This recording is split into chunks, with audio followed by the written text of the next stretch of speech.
নাহমাদুহু ওয়া নুসাল্লি আলা রাসূলিহিল কারীম আম্মা বা'দ। সম্মানিত উপস্থিতি, আসসালামু আলাইকুম ওয়া রাহমাতুল্লাহি ওয়া বারাকাতুহু। আল্লাহ রাব্বুল আলামিন কোরআনুল কারীমের ভিতরে বলেছেন, ইয়া আইয়ুহাল্লাযীনা আমানুত্তাকুল্লাহা ওয়া কুনু মা'আস সাদিকিন। সাদাকাল্লাহুল আযীম। মহান আল্লাহ রাব্বুল আলামিন ঘোষণা করেছেন, হে ঈমানদারেরা, হে আমার বিশ্বাসী বান্দা বান্দীরা, তোমরা আল্লাহ তাআলাকে পরিপূর্ণ ভয় এবং সত্যবাদীদের সঙ্গী হয়ে যাও।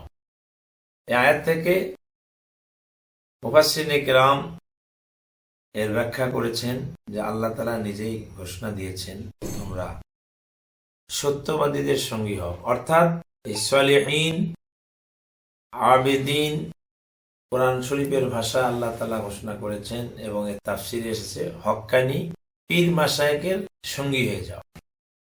কারণ হযরত ইমাম মালিক রাহমাতুল্লাহ আলাইহি বলেছেন, যার পীর নেই তার পীর হলো শয়তান। তো পীর ধরতে হবে। ইলমে শরিয়াত এবং ইলমে মারিফত দুটো এলেম যিনি শিক্ষা লাভ করেন এবং যিনি নিজে আমল করে মানুষকে এই দুই এলেমের শিক্ষা দান করেন, এনারাই হচ্ছে পীর।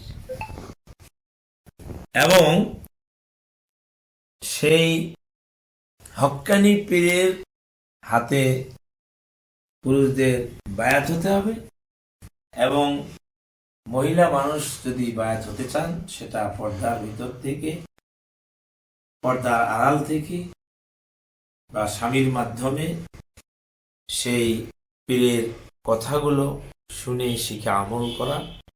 এবং একজন পুরুষ মানুষ, নারী হোক, যেই হোক, ইলমে শরিয়াত, ইলমে মারিফত দুটো এলেম শিক্ষা লাভ করে যদি আমল করেন, নিঃসন্দেহে আল্লাহ পাকের রহমতে, নেককার পীর মাশায়েখদের দোয়ায় তিনিও একজন আল্লাহর ওলি হয়ে যাবে। আল্লাহ আমাদের সকলকে এই আয়াতে কারিমা বোঝা এবং আল্লাহ পাকের হুকুম মতো আমল করার তৌফিক দান করুন। আমিন সুম্মা আমিন। আলহামদুলিল্লাহি রাব্বিল আলামিন ওয়া আখির দাওয়ানা আনিল হামদুলিল্লাহ। দূরের এবং কাছের সকল শ্রোতাকে অসংখ্য ধন্যবাদ জানিয়ে আমার সংক্ষিপ্ত আলোচনা এখানে শেষ করছি। আসসালামু আলাইকুম ওয়া রাহমাতুল্লাহি ওয়া বারাকাতুহু।